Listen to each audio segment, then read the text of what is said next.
we are a football show, right? But like we said in the beginning, we want to do things where we talk about things that are interesting to our lives as well. So predominantly football palate cleanser. We're going to talk a little extra. Trey, tell us a little bit about the interview. Yeah. I got to sit down with Matt Greiner of August Burns Red. Woo! If you don't listen to heavy music, you should listen to them. They're so good. They are incredible. Matt Greiner, such an incredible person. Yeah. He is a full-time metalcore drummer. He's also a part-time farmer. And so he's like very like high on blue collar, and you can hear that in the interview, but oh my gosh, it was truly an honor to get to sit down with him and talk to him. Big thing is they've got a new album dropping this Friday. Go ahead and check it out. It's called Season of Surrender. But my gosh, like what an incredible talent this guy has, and truly God-given. But at the forefront of everything he does is the Lord, and he's very humble about everything. You guys should really go check it out. But check this out. Today's guest is somebody I've been wanting to talk to for, over 20 years. And, he's the founding member of August Burns Red. He's the drummer. If you know anything about metal or rock music, you know who Matt Greiner is. He's one of the most respected and influential bands in heavy music, like I said, for over 2 decades now. And, we're excited to have you, Matt. Thank you so much for having me. I really appreciate it. I don't see myself the way that people see me that know me as the drummer in the band. Like I just legitimately don't. Like, we'll be in Philadelphia. This actually happened a couple of years ago. My wife and I were walking away from sound check. We had like 2 hours to eat dinner, go back to the show in Philadelphia. And there was this kid that stopped me and he's like, "Hey, I'm from South America." I think it was like Colombia or Ecuador or something, which we haven't been there in 15 years.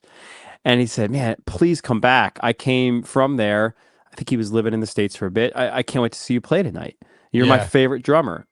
And I don't see myself the same way that people see me that see me on the stage playing drums in a band, because I grew up in a small town, working on a farm, fell in love with drums, worked my butt off practicing, found the guys in ABR, thank God. And then we started writing heavy music together, and just like, boom, 23 years later, here we are. Yeah. So when did you guys actually, like, how old were you when you guys actually started the band? Weren't you? I was like 17 or 17. Yeah. I was 17. I was a junior in high school at the time. Yeah. And when was your first tour? My first tour. Yeah. Oh, absolutely. So I have 7 siblings. Okay. And so we had a big van growing up, pinstripe down the side, 12 passenger, like 3 or 4 benches. And I was like, "Dad, can we take our van out on my band's first tour?" He's like, "Yeah." And he was really smart about it. He's like, "You can't just take it. Like, you're gonna pay me, 5 cents, 10 cents per mile. Yeah. And that way, like, you have a little skin in the game here. You're not just gonna be doing donuts in a Walmart parking lot, like, which we did not. But we also did not use the AC, because I didn't think that it was good for fuel mileage, only to come home and find out that we had our windows open the whole time, and that we probably used more. Yeah. Crazy. We were cruising around in our boxers, sweating our butt off in Florida in like the summertime, So that would have been 2000, and I want to say it was 2004. It could have been 2003, but we did like a 2.5 week tour from PA down to Florida and over to Tennessee and back with our friends in Albert React and My Bitter End from Poughkeepsie, New York. Albert React was from from Pennsylvania. They were on CI Records, which is owned by Jeremy Weiss, which is the first label that we signed to in 2003 to release our EP called Looks Fragile After All. Yeah, I remember that with the elephant on the front. Yeah. You've been with us a long time, man. Oh, a long time. Tell me about you. Like, what were you doing in 2003? 2003, I was 12.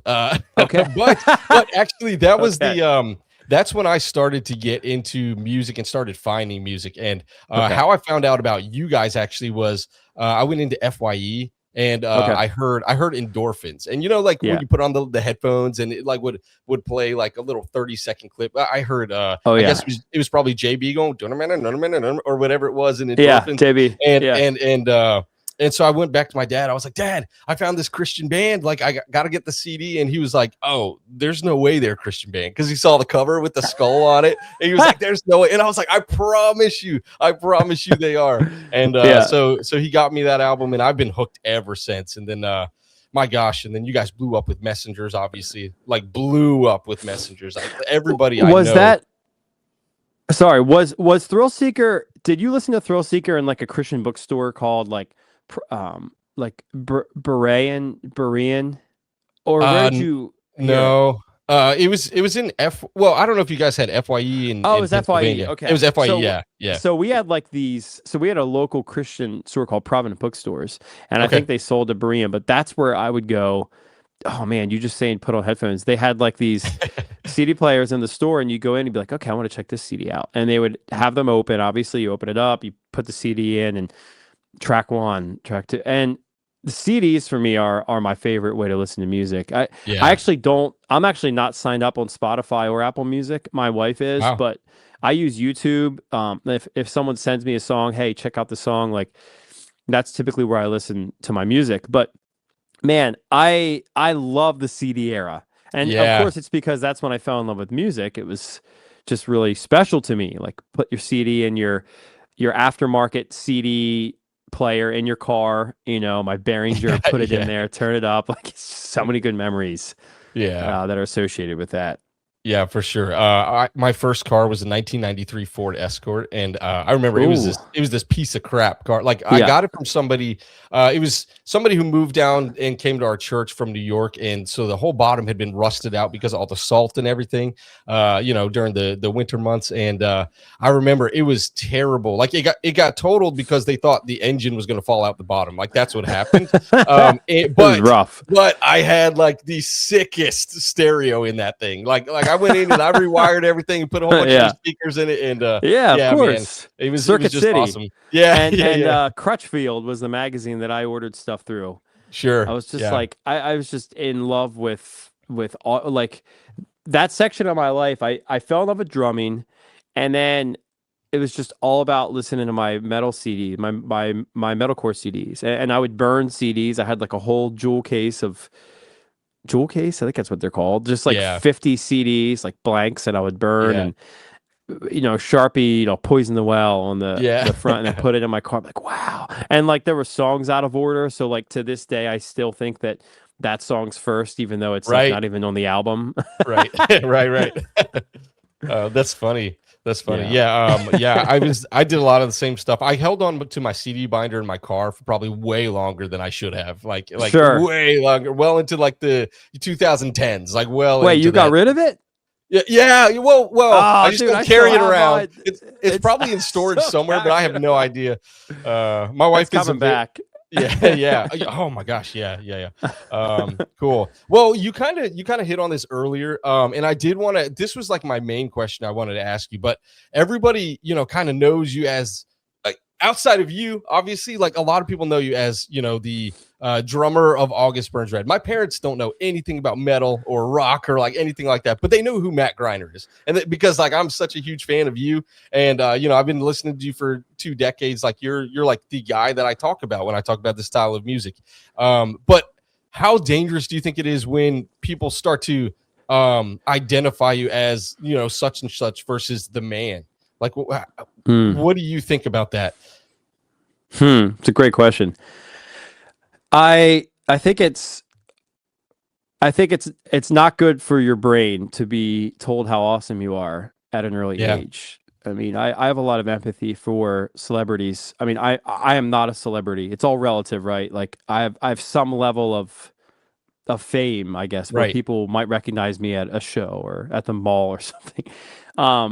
But it would be really hard to be super famous, like Taylor Swift, Justin Bieber famous. It's really bad for your brain because it's not real. It's a bubble, and everything is an echo chamber of people telling you the same thing over and over again. And even though you might know, well, I'm just like everybody else, there is this expectation of you to really be somebody for everybody. Right. And so starting the band early on, I had a really high standard for myself as a drummer. And I'm 40. I've been doing this for 23 years. I've only recently been able to work through this idea that not everyone in the crowd is a super drummer judging every single hit. Because in my mind, when I'm playing, if I mess something up, everybody knows it. And even though people tell you for years and years and years, no one knows, there might be two people in the crowd who are, oh, what was that? In your head, you can't be convinced otherwise that you're really not making the cut here. And hopefully no one finds out. Because here's the thing. Someone tells you before the show you're the best drummer in the world, it gives you anxiety. Someone tells you the best drummer after the world, it has a tendency to inflate you, maybe more than it should. And the difference is, someone says you're the best drummer in the world before you play, now you have to live up to that expectation. If someone says you're the best drummer in the world after you perform, well, now they just saw you, and that's really what they think. And guess what? Now you have to do it again tomorrow night for a whole different crowd. And so if you base your identity on your performance, which I have a tendency of being very performative in terms of like, if I'm gonna landscape after this, I'm not just gonna like throw mulch down and just let it. I'm gonna make sure it's well done and really pro looking. That's the way I am with everything. Yeah. And when people expect greatness out of you and you aren't great, you have to figure out a way to reconcile those things. Right. So where does that leave me now? I really try to get up on stage and say, for the glory of God. Yeah. Because God can humble you when you're prideful, and he can pick you up out of the muck when you're down in the dumps. This is a sermon that Tim Keller taught years ago about, I think it's in James, where we're told this. The gospel has a way of telling you how terrible of a person you are and how much you need Jesus. And on the other hand, picking you up when you really have no self-esteem and feel like you've lost yourself, to give you an identity that can't be broken. So I really try to be there in my head when I get up on stage. I really try to get up and sit down on my throne and look around and go, man, I cannot believe I get to do this. That sense of gratitude. Do I always do that? No, heck no. Like 70% of the time, I'm like battling against that. Right.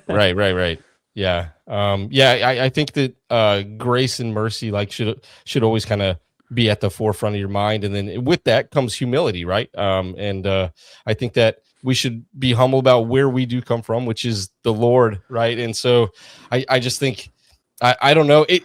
For me, like I don't have like this level of fame that you have, so I don't really struggle with this kind of thing.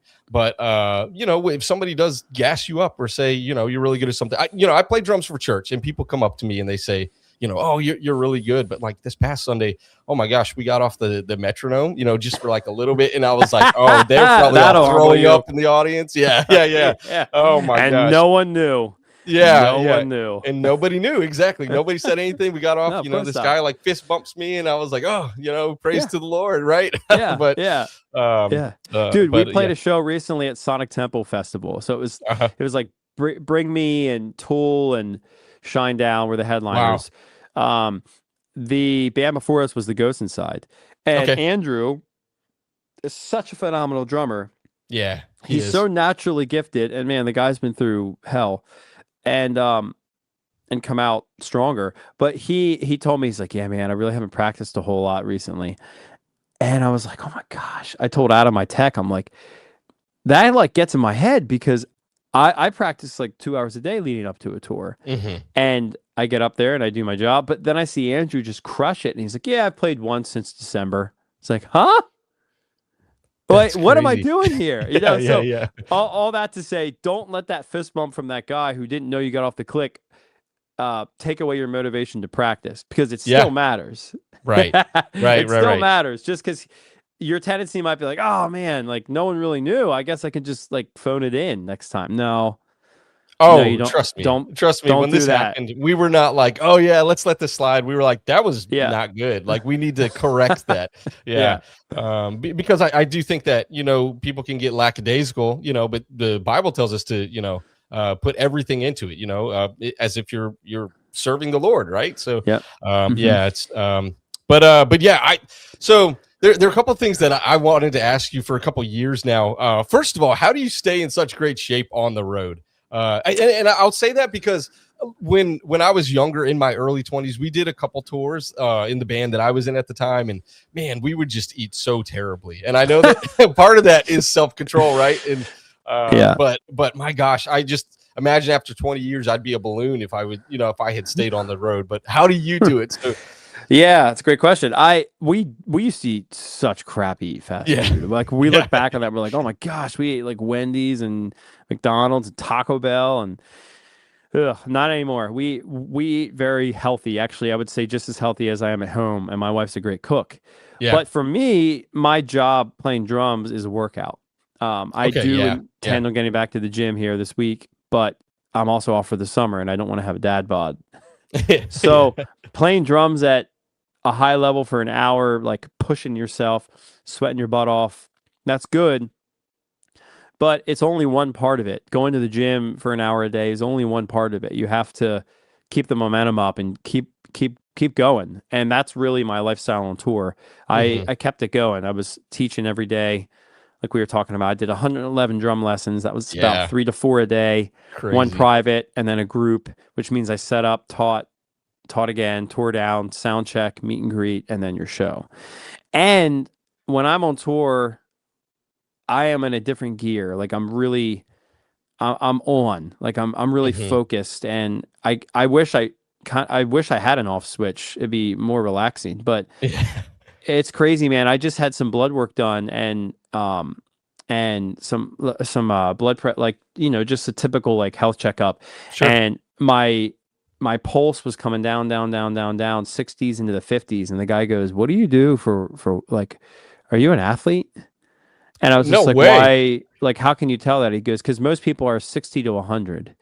And when we see like it dip down into the 50s, and I was actually like looking at the number, slowing my heart rate down and just watching it, just like how low can I get it? And it got to like 53. Because you're just running. So if my advice to someone who wants to get in shape is obviously food is a huge piece. Yeah. But also an active lifestyle. And I mean like throughout the day, not just like an hour and then, okay, that's checked off. For me, it's like just staying with it. It's not going crazy for an hour. It's just like, okay, drumming. And then there's everything else throughout the day, farming, landscaping, walking, just staying on your feet. Yeah. And then I don't have to be too crazy about what I eat. And when I do get to the gym, I'm weight training. I'm about 170 pounds. I'm 5'8". I'd love to be like 180. A little bit stronger. It's actually pretty important. My chiropractor told me to put on more muscle. I don't know what your lifestyle is like, but like I never thought about the fact that more muscle helps me not get hurt. That was something I was able to like connect in my brain, but I got hurt after our Christmas shows. My shoulder, like my neck was messed up, and I went to the chiropractor. He's like, "Do you weight train?" No, I haven't in years since I started having kids. You need to start putting on more muscle so that you don't get hurt. Yeah. And then we shot like a music video, and I went in and saw him and said, "Yeah, I'm really not that sore from headbanging." And he goes, "Well, yeah, because you're stronger." It's like, huh. I've never thought about it like that. It makes logical sense if you think about it. If you have more muscle, like your body's fit for, defense essentially. Right. But exactly. like that is just such a revelation to me. I never thought, oh, maybe if I just build a little bit more muscle, I'll be, a little bit stronger towards stuff like that. That's crazy. Let's all work out. But yeah, it's funny that I didn't even like plan on talking about food today necessarily, but it's funny because this morning my wife and I, we were talking about fasting, and I was like, there are different ways of fasting and stuff, and you can fast social media or TV or whatever it is that your vice is, and my wife was like, I think if we're gonna fast, we should really do it like from food, because like even the Bible, you look in the Bible, and the very first sin that happens, right? Adam and Eve, like, is from food. Like, it can be such a powerful thing. And I mean, it's good to hear that you're eating healthy too, just because, even like the devil tempted Jesus, right, with bread. And when he was fasting, it's such a powerful thing that, and it can relate to everybody. And I just think that you being able to, not make that like a focal point, in addition to like exercising outside of that, just makes a lot of sense as we're talking through it. Yeah. That gets me thinking. I mean, fasting is a great idea. So Yeah. I haven't fasted. When's the last time you fasted food? Like I think it was like Oh, youth dude. group days for me. Yeah, I was gonna say I was probably like 16 or something last time that happened. So a long time ago. Long time ago. Oh man. Yeah. Cool. I mean, you brought up your wife a little bit. I did want to talk about your family. You and I, when we first met, I will never forget this because I kind of felt bad for the other students in the class because you were like talking to me just like one-on-one. And I was like, oh, my daughter was just born a couple months ago, and you were like, my wife is due with our baby in like 2 months, and so we were just like having this discussion. I was like, man, being a girl dad is the best. Like, I'm so excited for you, that sort of thing. Anyways, knowing how old my daughter is, your daughter is probably getting ready to turn 3, right? Mm-hmm. Yeah, Mm-hmm. and if I'm not mistaken, I thought I saw that you had a little boy too. I do. Yeah, I do. So we yeah. have Eleanor, who is 2.5, and then we have James, who Yeah. is 4 months way. old. Okay, Yeah. so this is kind of crazy. We have 3. My wife Okay. just had a third. Congratulations! Oh my gosh! Thank you. Our second, his name is James. My name is actually James, but I'm the third, so I go by Trey. Yeah, that's what it is. That's why. Amazing. Yeah, it's and what's crazy. your daughter's name? Her name's Delaney. Oh, yeah, she's that was the name cutie. we had. So we didn't know what we were gonna have. We waited, and Delaney was a name that we had. No way. Out. Yeah, if Oh we my were gonna gosh. have a girl, like maybe Delaney. So that's your funny. next one's gonna be a boy. You got to name him Noah. Just to Is that your third? Yeah, that's our third one. His name's Noah. Yeah, yeah. We'll keep on track. What are you guys doing over there? You guys are copying each other's names? Yeah. Cool. But I've always wondered what it's like because you've obviously been on the road basically your entire adult life, and then you come into this whole new life where you're married and your wife is having kids. Like, what is that transition like? Like, how does your life change after such monumental I don't know what you call it, just like major life changes? Like, how do you handle all that?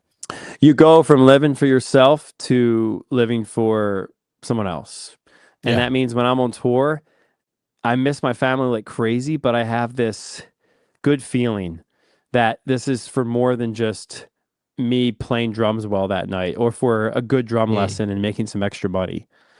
It's like seeing my daughter, seeing pictures of my daughter and my son, much closer to my daughter. Obviously, she has more of a personality, Sure. as they're older. But just seeing her grow into someone that we get to care for and nurture and teach, and me being out there on tour, being able to provide and set an example, hopefully, that she really looks up to, that gives me a whole new level of striving. Instead of it just being for this idea of like, I want to play drums well today. That's my goal.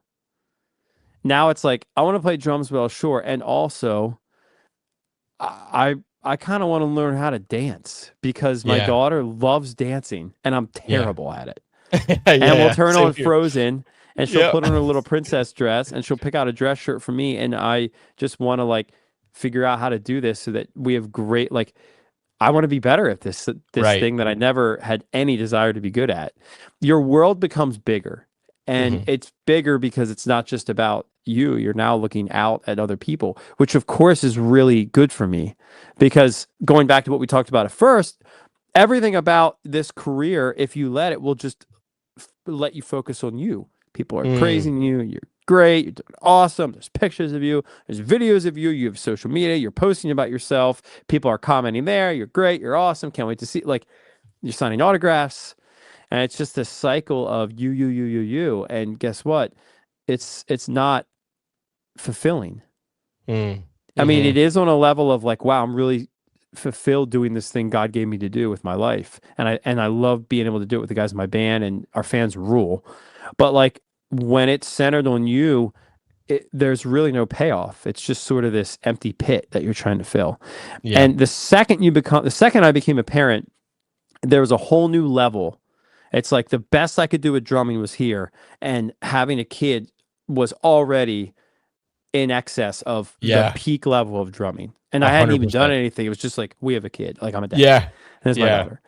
Yeah, I'm not an emotional person. My wife will tell you that. But man, the moment I saw my daughter, the moment I saw my son and my second son, it's just like waterworks, man. I don't know I what it know. is. It's just like you I become know. a parent, you have a kid, and you're just like, this is like we made this now. I know. Life is just so much more fulfilled now. It's incredible.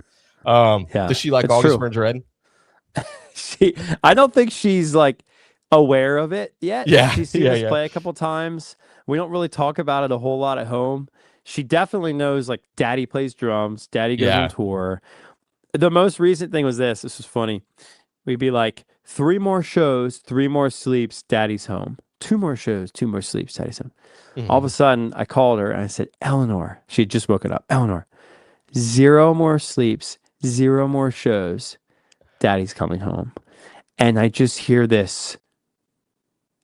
The best way I could say it is just like a belt of enthusiasm, like Yeah, just a yeah, yell. And she's yeah, 2.5. Like, if yeah, you're not familiar, like 2.5's pretty young to like yeah. really grasp this. And Right. she just totally got it and just like, woo, daddy's home. So Yeah. still, sometimes I've been home for a week now. Sometimes she'll just randomly, daddy, 0 more sleep, 0 more shows, you're home. And she'll just like give me a hug, Oh my gosh, and incredible! I got chills it's because I know just what you're saying. incredible. It's Yeah. yeah, it really is, and it's like you are her world, right? And Hmm. because she gets less time with you, gets more time with mom. Like it's just Hmm. so much more special to her when you come home. So Yes. welcome home, Matt. I'm glad you're here. Zero more sleeps. Yeah, zero more sleeps. So just a couple more minutes left. But I did want to talk about Season of Surrender.